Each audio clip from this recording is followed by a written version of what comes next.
Welcome to India Today SoSouth. I am Vishwanath Patil.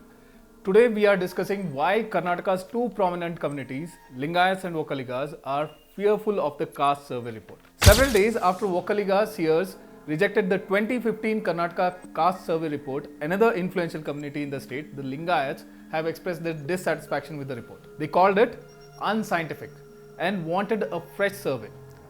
The chairperson of the Karnataka Backward Classes Commission has now requested an extension to finalize the report, citing absence of certain worksheets. Referred to as the caste census, the Kantharaj committee's report has been a contentious issue since it was commissioned during the Chief Minister Siddaramaiah's previous term.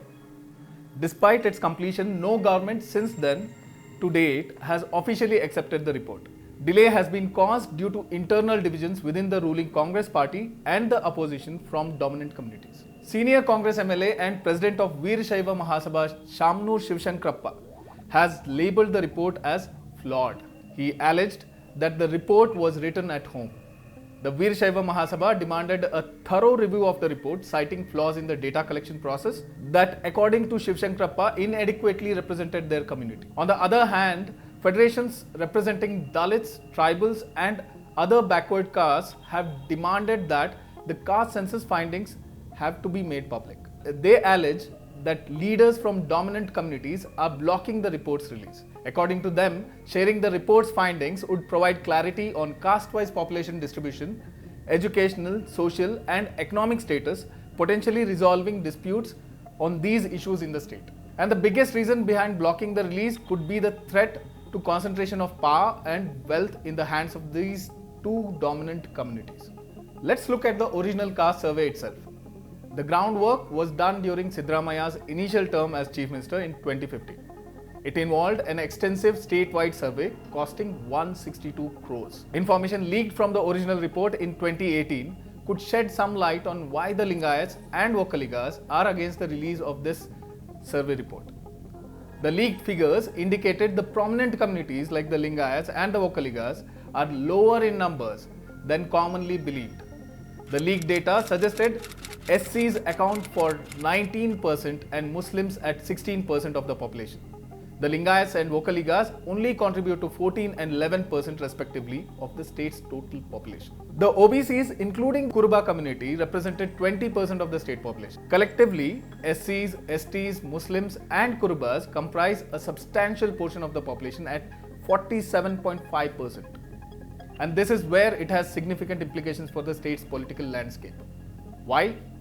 Because among Karnataka's 23 chief ministers, if you look at, 9 were from Lingayat community, 7 were from Vokkaliga, 2 Brahmins and only 5 were from OBC communities. Dominant landowning communities like the Vokkaligas and the Lingayats have asserted a claim to chief ministership due to their historical dominance in the state. The electoral narrative has consistently revolved around these dominant castes. A focus report by Justice Bhaktavathsalam committee show that out of 802 OBC communities, only 156 have political representation. That means 644 communities are not represented even at the panchayat levels, let alone in the assembly. This imbalance has led to the overpowering influence of certain communities in Karnataka's political landscape, drowning out the voices of smaller communities and those lower in the caste hierarchy. Concerns have been repeatedly raised that the practice of associating chief ministers with a birth community may impede true neutrality towards the whole state.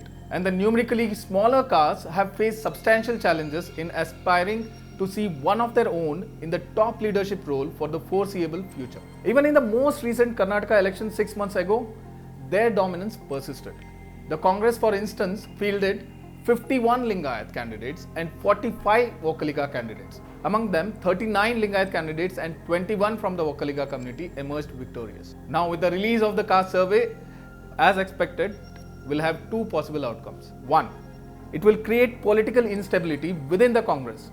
MLAs representing other communities could exert pressure on the government to accommodate them as ministers, asserting their right to representation. 2. This could also impact the candidature for the upcoming Lok Sabha elections. Several Lingayat and Vokkaliga leaders might have to yield their position to accommodate candidates from other communities, citing the report's findings. This is Vishwanath Patil and thank you for watching India Today SoSouth.